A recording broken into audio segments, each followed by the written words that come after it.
nous reste à faire l'opération d'alésage. On va en profiter qu'on est près de la perceuse. J'avais dit qu'on le ferait en dernier, mais on va le faire tout de suite. Donc on a pratiqué un avant-trou de diamètre 13,8. D'accord. Et nous allons élargir ce trou à une dimension de 14 plus ou moins. Alors c'est 14H7 là les voir. D'accord. Il faut se reporter à un tableau pour voir quelle est la tolérance. Ça doit être plus ou moins 14 microns de mémoire. Je vous mettrai ça. D'accord. Donc on va élargir, mais imperceptiblement. Voilà, on va enlever 2 dixièmes. 2 dixièmes. Un petit peu plus. Et le trou fera au minimum 14. Entre 14 et 14 plus 14 microns. Quelque chose comme ça. D'accord. Voilà. Donc c'est un trou très précis. Hein. Alors ça, on tourne à quelle vitesse là? Le moins vite possible. Donc.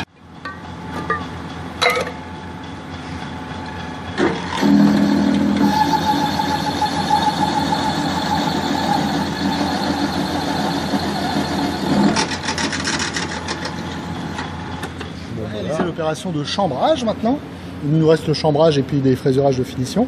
Donc regardez à quoi ressemble une fraise à chambrer. Elle est munie d'un pilote qui a la taille du trou prépercé, 5. Et puis on va élargir le trou et faire un fond plat pour noyer la tête de vis. Regardez comment on fait. Très bien. Donc je vais la mettre dans une perceuse. De la même manière, je règle à la vitesse la plus lente.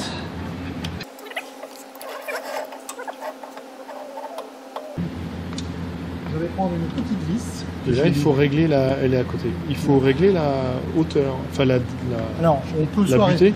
Voilà, on peut faire soit en réglant à la butée, en regardant sur SolidWorks de quelle profondeur il faut mettre, ou alors on fait ça au feeling, on perce, puis on met une tête de vis. Jusqu'à temps qu'on obtienne le...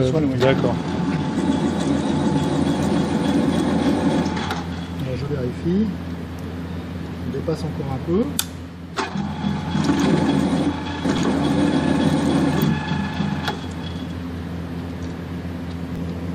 Là, c'est parfait. C'est parfait. D'accord. Alors maintenant, il nous reste une petite opération de finition. On va faire une fraisure sur chacun des trous. D'accord. Avec une fraise à fraisurer.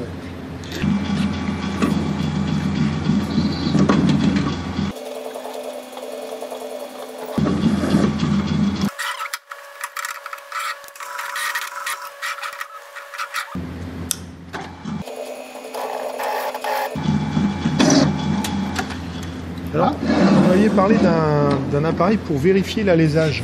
Pour vérifier l'alésage, oui. Alors, voyons si mon alésage est correct. Alors si on est assez riche, ça vaut quand même assez cher, on utilise un tampon lisse. Alors le tampon lisse est usiné de façon très précise, puisque ce côté-là fait 14 pile, et celui-ci fait 14 plus 37 microns. Alors, je vous avais dit 14 microns, mais en fait 14 H7 c'est 37 microns. Donc il y a un côté qui doit forcément passer, et l'autre qui ne doit absolument pas passer. D'accord. Voilà, c'est sans filet. Est-ce que j'ai bien fait mon usinage? Alors celui-là ne passe pas, c'est inquiétant. Et celui-là ne passe pas non plus.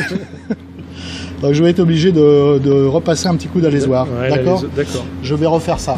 Allez,